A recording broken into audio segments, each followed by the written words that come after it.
So we'll do this. Thank you. What's up, everybody? Dave over here at Green Hat Kiteboarding. I got Ed Junquet.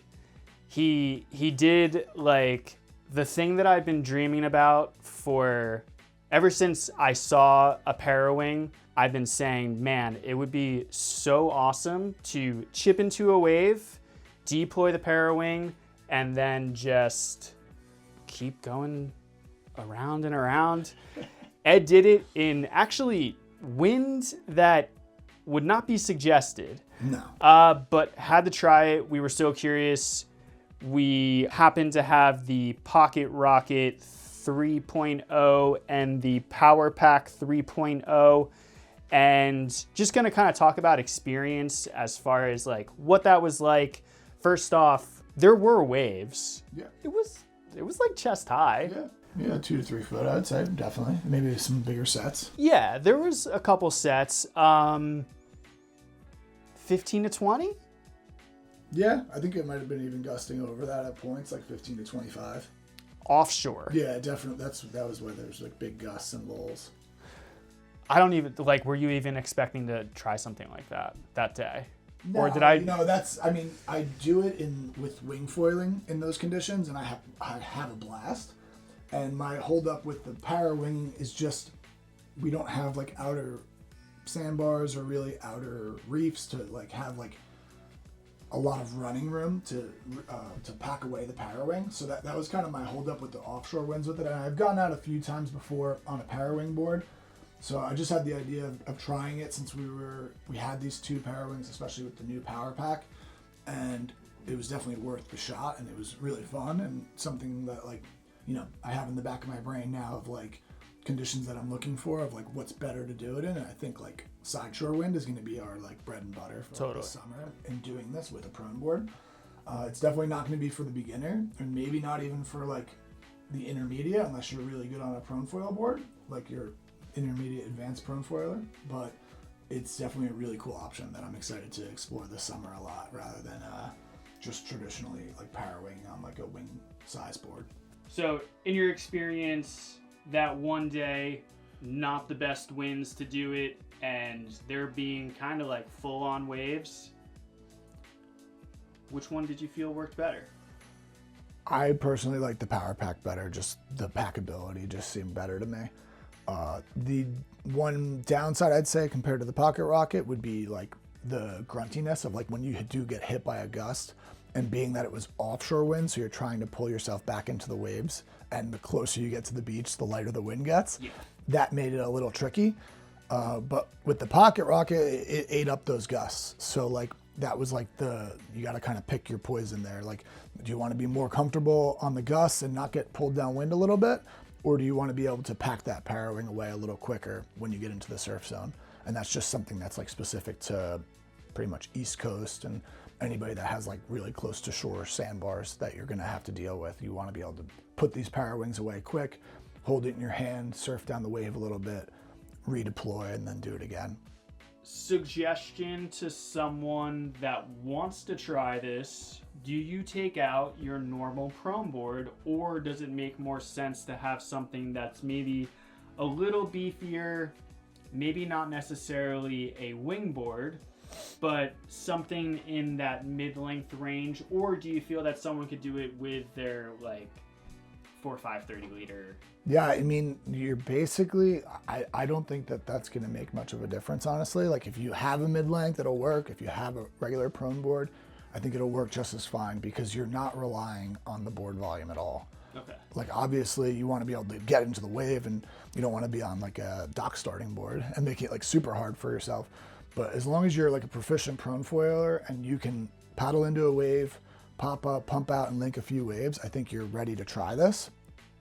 On the other hand, I wouldn't recommend doing it without having at least a decent amount of Parawing experience. I wouldn't just fly it on the beach for 5 minutes and say, oh yeah, I'm going to go prone foil, chip into a wave, and then throw this Parawing out and hope for the best. Because I think you're just going to be in the surf zone or outside the surf zone, flopping around with this thing in the water once you fall.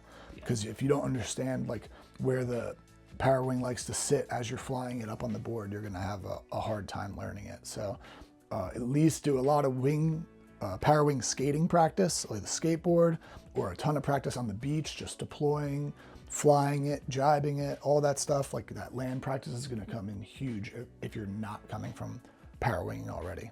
Okay. So where do you want the Parawing belt to sit when you're paddling into a wave? So something to be mindful of is like when I was paddling out, not even paddling into the wave, if I left it like completely on my back and I was duck diving waves, this thing is like just catching all of that white water as you're paddling out. So what I was doing was I was actually throwing it on my hip, or like if I was about to duck dive a wave, I would just rotate it to my stomach and then not really put a lot of weight on it, and then duck dive, and then I could rotate it back once I was out past the surf zone. For paddling into the waves, I like to keep it on my back or on the side of my hip. The one thing I wouldn't do is put it on your hip of your lead leg, because what does happen, and you'll notice this when you're regular Parawinging, if you have it on your lead leg and it's hanging over your hip, when you go to step up that front leg, it like blocks you. So you can't get to your feet as easily. Okay. So it's kind of like somebody pushing down on your thigh. Okay. Interesting. Okay. Any different void, or yeah. Different boy. Any different void? Any different front foil? Does it make sense to use a different fuse than you would think about prone Yeah. system, and then would you integrate anything that you would normally use in a wing or Parawing exclusive system? So I think like that day proning, I would have taken like the KT 830 Nomad, but knowing that I was going to do this, I took the 960 Atlas, something that's just a little bit easier for me to pump. It's just got like a little more stability. I just wanted to be like more comfortable, especially since it was like the first time that I was really doing this. So it might be a good idea for your first couple times not to go with your smallest prone foil wing that might be suitable for the conditions, but something that's more suitable for ease of use of pumping. And because you do have to manipulate pulling this Parawing out as you're pumping. It's not like you would typically be, launching off the water using the power of the Parawing and not having to worry about like pumping the board in foil as much once you're up. Okay. Because you're deploying it as you're not really on a wave or anything. So similar to Shore Run. Yeah. Okay. Yeah. Which is another video that we did.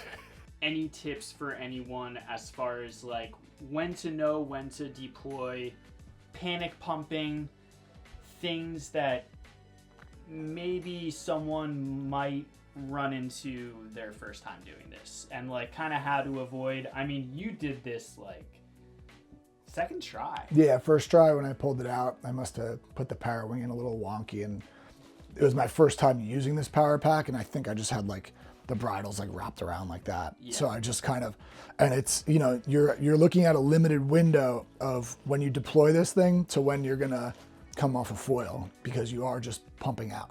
Totally. So, I would ideally like say you want to be pumping with the wind at your back originally as you're working to pull this Parawing out. So like you pop up, you pump out the back of the waves, you want to spin your belt around so it's in front of you, so that way it's easy to reach. So if it was on your hip or on your back, spin it around to your front. As you're pulling it out, maybe at that point you're past the surf zone. I'm going to turn so my back's downwind, so I feel like Superman. So when I'm pumping, I have that nice wind push behind me. Yeah, there's not going to be any swell, most likely, but you're going to be able to just kind of relax into your pump, and it'll be a little bit easier.